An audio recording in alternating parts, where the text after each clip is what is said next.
We were talking. We're talking just generally a UFO, how they basically function, how they propel themselves using magnetism. We didn't really discuss, I guess, who could be piloting them. Do you think any sort of compartmentalized projects within the military or the intelligence community has access to this sort of maybe rudimentary physics or rudimentary science? Here's the thing. Do they have any craft that could do this? Okay, so here's the thing. They may. I would have suspected no initially because it's outside of the bounds of their thinking.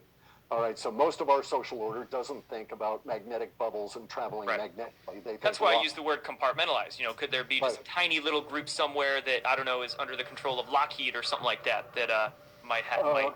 Well, here's the thing. Navy, the U.S. Navy, okay, because the Navy is filing the patents. So there's been a couple of patents that are in the bullshit range of patents that David and Corey always cite as being, and even Kerry. And you're talking about the Salvatore Pace ones. Correct. Yeah. All of that and those are only 2018. Those are only 3 or 4 years old. So. Correct. But in any event, though, there are patents that have been filed by the Navy that specifically reference within the text. People just look at the drawings and then go on. They never read the things. But if you read the language of the patent, they specifically reference their ability to do these things within the gap in the refresh rate of reality. Okay, so they are talking about the destruction gap, the void that the meditators try and get into, that I've described in my Wooble discussions, and moving within that, which is exactly how it should be. So if you think about it this way, we're continuously created and destroyed 22 trillion times a second. So 22 trillion times a second, the universe refreshes its rate, refreshes and recreates your body, your brain, and everything where you're sitting. Your consciousness stays there, it doesn't get destroyed. And then as soon as it refreshes you, it destroys you again so that we can have movement, right? Very much like motion pictures, and we have to do this in reality. That 22 trillion times a second refresh rate means that if you could operate at that level, you could tell your consciousness, I'm here, and it recreates your body right here. And then the next time your consciousness recreates your body in that next 22 trillionth of a second of recreation, you could tell yourself that you're in New York at the Statue of Liberty, and your body would recreate itself in New York with no travel in between, because it's not necessary that the body itself travel in between, because it doesn't exist in that gap. Gotcha.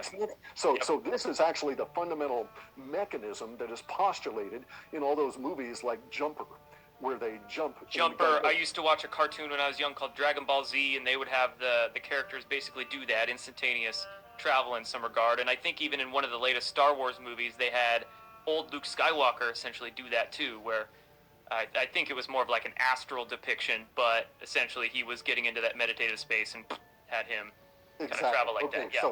So now the Navy is claiming in their patent, which has been granted. So was this the Pace patents, or was it a different one?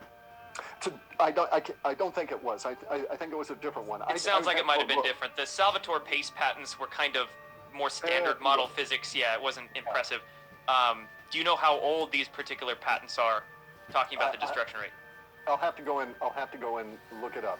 Okay, gotcha. I just have read them. I didn't note any of the metadata. It was in passing, and it just stuck with me. So no, sorry, I just don't know. But it was within like the last 6 years, 7 years. Gotcha. Interesting. Okay. And see, there's the thing.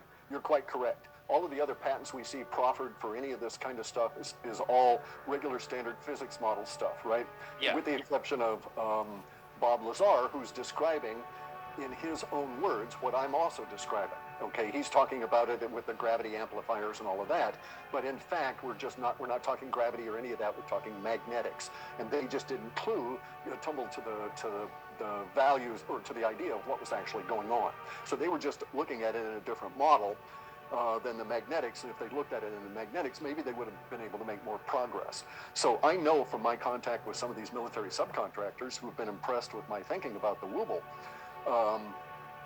that, they are, A, impressed with this idea, this understanding, B, think it's very likely, C, find that the Navy is pursuing it with their version of UFOs, which have nothing to do with the TR-3Bs and all of those kind of things, right? Gotcha. Which you can see those at night with the night vision goggles out here on the coast. Yeah, some speculate that the TR-3Bs are like Air Force made, and then the Navy's kind of creating different craft, maybe with different mechanisms as you described here, that might even be more advanced. This would be logical because we operate on the Prussian model of the military. Okay, so the United States military. So okay, at the time of the Revolutionary War, over 50% of the people living in the United States were from Germany. Okay, they were not English, so it was like 54% of the population was German. We brought in all kinds of German hierarchicals. In the 40s, 50s, Operation Paperclip. Yep. Correct. But even before that, I'm saying that we inculcated into our organization a hierarchical structure from the Prussian army kind of stuff. Okay. And so it's all compartmentalized. So when we went into World War II fighting the Germans, we were fighting the military-industrial complex of the German Navy. We were fighting the military-industrial complex of the Luftwaffe, of the Air Force, of their army. They each had their own. They were entirely compartmentalized. Each had their own entire military-industrial complex. So it was like fighting 4 or 5 nations at a single time. And so I suspect that our structures are like that, and that the Navy don't tell the Air Force shit. That's exactly how I've thought of it the past few years as well, is that we're basically dealing with our own little cliques, our own little groups within our own military that are all combating for their own little agendas and control, whether it's self-serving agendas or not self-serving agendas. You know, it depends on the group, I guess. Right. Yeah, so I want to get back into talking about fascinating conversation.